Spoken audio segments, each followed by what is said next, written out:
And the way you put it on is just by doing that.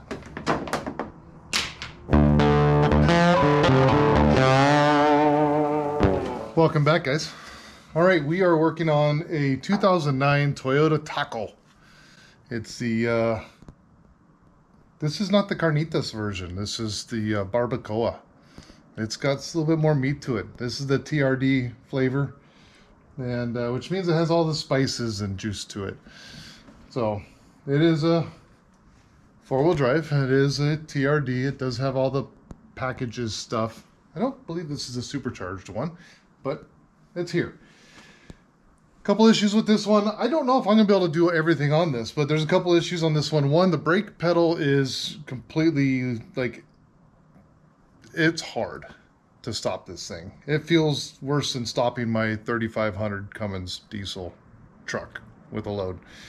It just doesn't feel safe for his daughter to be driving. So we're gonna look it over. We're gonna be doing a Serpentine belt on it for sure. We already did the air filter. Sorry, I cheated and got ahead of you, but you know how to do an air filter. Let's be realistic.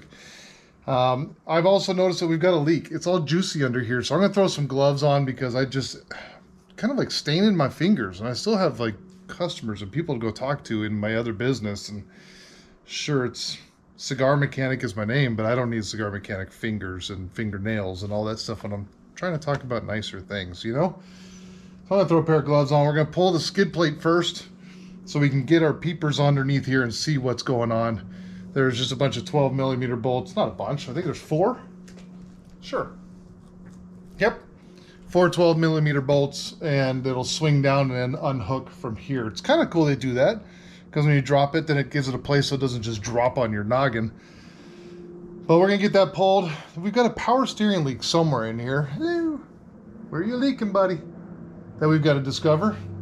Serpentine belt's easier to do from the bottom and the top. That's going to be fun. We'll probably be laying on our backs to do that one. Why not? We're probably going to pull wheels and tires to see what's going on with the brakes. I will tell you this. This is one of these that it doesn't have a brake booster. It doesn't have hydro boost. It has electronics. So I don't know if we're going to be able to do this or not. I don't think my scanner that I currently have, I have one of the old Autels, but I didn't feel like paying all the fees and all the money they want every single year to do it, to keep it up to date. I don't even know if it works anymore, to be honest with you. I haven't taken it out of the box in a while. I need to be able to scan all the modules. I will tell you this, when we push the brake pedal, you can feel and hear the motor working, which means that it should be doing something, but it just feels like it's doing nothing. So we're going to inspect all the physical things of it, you know, brake adjustment, brake depth, all that kind of stuff, and see if that has any effect on it. If not, we're going to figure out where we're going to go from there. I don't know, but it may have to go to somebody else for that one, just because I don't have the equipment to do it. And yeah, there's that. Oh, there's a bolt missing right here. We should fix that too. Anyways, that's what we're going to do. That's the task for today. Hopefully this one's quick and dirty and easy. And we're in and out. And yeah, unlike that last one. Axles, seals, bearings, you know, just routine stuff turns into major work. Got some other cool stuff coming up. And the Guido has decided to have a leak again. So I got to figure out why that is too at some point and go from there. But for now, it's taco time. Taco, taco, taco, taco. Oh, how nice it falls right on the hook.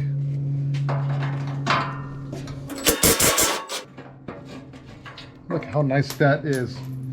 We'll just leave that over there for right now, because why not? You know. Still have all the parts and components from the last job sitting in here. That's fun. I'll have to move those out of the way eventually. Or just confuse all the bolts together. Why not? You know. Jeep bolts, Toyota bolts. Oh, they're all the same. It's just bolts. Hey. Ooh. Yummy. Not a good dinner plate, I'll tell you that. We'll put that right in our way. And we'll start inspecting. I may even get the pressure washer out and clean this one, because it's gross. But we can see that there's fluid basically everywhere. One of the things we are going to do when we do the serpentine belt is we'll get that belt off of there. There is a tensioner up in here, but we're going to spin and check the tensioner. So this is where we're going to be biting onto to rotate. I believe that you can rotate these and put a pin in it or a Allen wrench to hold it tensioned. So we're going to see if that's truth still on these, and you know, see what kind of damage we can do, because I would like to actually just pin that in the open position and then be able to spin all the bearings and make sure everything's happy. See if we need to replace any of these pulleys. If they sound good and they look good, you don't need to replace them. But man, we are leaking somewhere, and we are leaking somewhere fierce. Looks like somebody's been in here before. Got a little silicone of the orange variety. But something is, my guess is the rack and pinion. But we're gonna have to do some inspection. I don't want to just throw parts at it, you know, but it's wet. We may have to pull the secondary skid plate and see what's going on. So we'll inspect this and we'll let you know what we find, because, well, you're coming along with us. But I feel like, I bet you this rack and pinion is causing the leaks, and I'm sure they'd love to hear that. We already did a rack and pinion on their WRX for his son. We might be doing one on their Taco too. Tacoma. Yeah. Okay.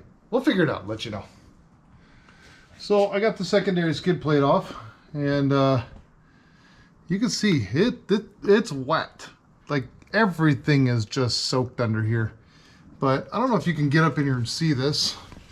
But if you look at right where the shaft is, you can see where it's coming out. And if you look right below it, so you have the steering column coming in, there's the knuckle right there, and right below it you can see it's all gross, but it's also clean where fluid's been flowing, and that usually is a good sign of where it's leaking from at a high rate of speed, because it's keeping that area clean. So gross, wet, but clean. My guess is this is going to need a rack and pinion. Lower ball joints don't even look all that great either. Look at that. We're going to do a full inspection on this thing, because I have a feeling it's just been beat up, and not in a bad way, just, you know, driven hard and put away. And it's probably about due from some maintenance. Alright guys, we just spent the last moments like pressure washing the crap out of this, because it was a disaster up in here. Anytime power steering leaks, man, it's a freaking nasty thing. We did discover, since we last saw me here, that we do have a power steering leak on the rack and pinion itself. I discovered why is because they had another small leak somewhere in here, and they were putting power steering fluid in. Toyotas do not take power steering fluid. They take Mercon 3, Dextron 3, trans fluid, whatever. To me, I think all that crap's the same. Unless you're putting it in the transmission, then it's like, it's gonna be pretty close. So trans fluid, red stuff, you know. Anywho, I've got this Allen wrench. His name is Allen, and I got a little bit thicker one, thick, because I don't want it to bend. What I'm doing is we're gonna go ahead and do the serpentine belt. I'm waiting on the rack and pinion to show up at our local O'Smiley's, and so I'll go pick that up here shortly, because we're going to put a whole new unit in this. But in the meantime, we've got to do a serpentine belt, so I'm going to show you guys how to do that. From underneath is the best way to at least get to the tensioner, because from up on top there ain't no room for nothing. So you're going to want a 14mm shallow socket. I have that long, here, I'll pull it off of here and show you guys. This is one of my favorite tools. I've shown it before in other videos, but why is this on there? I have this guy. I like this. This is from Hobo Freight. It's Pittsburgh. Not a sponsor, but should be. It's nice and thin, which I like. It's got 1/4 inch and whatever size that one is, 3/8. I got a 14mm shallow socket on it. And yeah, it's actually an Impacto one. Haha, doesn't matter. All we're gonna do is go right up inside of here. We're gonna see if we can show you guys this. My mittens might get in the way, but if you look, you've got your crank pulley, you've got an idler right here, you've got your AC right there, and right above that, all that mess is the bolt that you're going to go on. So we're just going to put that guy on there. And the nice thing about this one's got the little swivel head. And then if you look up in here, you might be able to see it. I don't know. Where's that fleshy light? Perfect. I don't know if you guys can see this or not. We're going to try to show you. There's a hole right there on the tensioner pulley. And then if you look just to the side of that, there's actually a space in the bracket right there. So our job, there you go, is going to be to pull that over to here and put the pin in it, and that'll actually hold our tensioner. I love that Toyota did that. So smart. Engineers actually thought of something for once. So we're gonna do that and show you guys what it looks like. We'll get the belt off, we'll route the new one. Mum's the word. Here we go. Doing this Ray Charles style. Blind, I tell you, blind. Okie dokie. See, that wasn't that hard now, was it? Well, I don't want to watch you do the whole thing. I don't really care. You are watching me. See? Look at what that looks like now. Just took an Allen wrench, put it through that hole, and it's in that bracket. Now our tensioner stays, and we can go ahead and just pull belts. You know, it's all just going to come off eventually somewhere, so it's all nice and loose. And we'll go ahead and get everything pulled off of here and swap it out with the new one, you know? I mean, we pressure washed the piss out of this, and it is still just filthy freaking dirty. Can we get to all of them from down here? That'd be just peachy dandy. I like that. The other option for getting a belt off is a knife. But remember, the new one's got to go on. Whoops. So yeah, when you cut them with a knife, I've done that a lot. You gotta get the new one on still, guys. Don't forget. Now, once we get this off all the pulleys, it's got to go around the fan. Because, you know, why not loop it around the fan instead of have it actually kind of, you know, do the thing. So we're going to lower it down. We're going to pull it around the fan. We'll set the new one on. We'll actually measure the new one. This engine came with 2 different belts, and I'm pretty sure we got the right one. But I don't know for a fact of. So we'll take the new one out. I've got one of the Murray 3-year warranty ones. I know, get Toyota? No, get whatever you want. And we'll stretch it out and we'll make sure it's the same size belt. And then we'll stab it on there. You could also look for part numbers if you're ever wondering, but you know, half the time when you get to this position and the belt is this worn, there's no part numbers left. So yeah, no part numbers. So you just got to measure them together. Simple as that. We'll get the new one on. We'll get the routing for you, and fairly simple. Okay, so I'll show you guys the difference. Obviously the new one and the old one. See, there we go, and you can see that they are the same size. Anyways, same size. New one for this particular flavor with the V6 is going to be a 070834 or 7PK2118. Your choice, same thing. It's the banana serpentina and the Murray flavor. So it is the correct one. We have measured it, and the way you put it on is just by doing that, and it's on. Show you the old one. Look at this. It's all fuzzy, frayed. You know, if you tie this thing in a knot, it would be a frayed knot.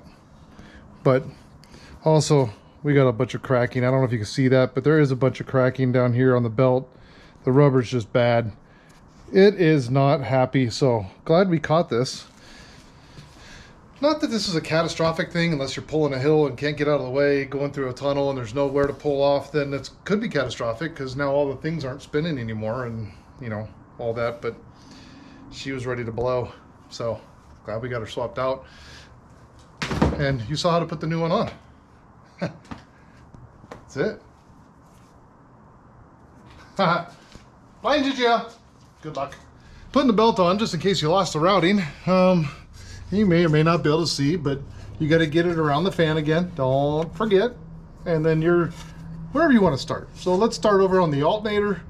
It's going to go over the top, the rib side of the belt, on the rib side of the pulley, underneath the top idler pulley, over the top of the fan, all the way over to the power steering pump, around the power steering pump, up over the top of that little idler guy now, and then down and underneath the fan. It's gonna touch the fan again, over the tensioner, around the crank, over this little idler, and around the AC, back up to the alternator. What I did is, I will tell you guys a little trick if you haven't done these types of belts before. Get them on all the rib first, and then slide it on one of the idlers last. I put it on the lower idler at the last point. It's a lot easier to slip that slick side onto a pulley than it is the rib side over the ridge. Trust me. I know. Don't forget, skid plates are in the way on the TRD models. I don't know about some of the other ones. I think they do have skids. Just take that front skid off. You don't have to take the lower. We took the other one off because we're getting the power steering here in a minute. But look up here. Maybe even feel. Make sure that everything is on totally right and perfect so that you're not throwing a belt. But I can see, and I just know, because I did it, that it's right. There's two ways of doing things, you know, my way or the wrong way. We did it my way, so it's right.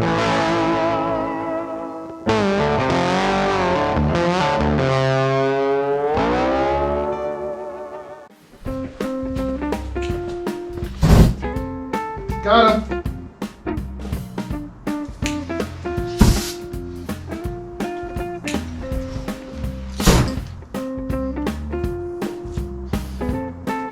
There are these gnats just flying around, and they tend to go in a cluster. There's one.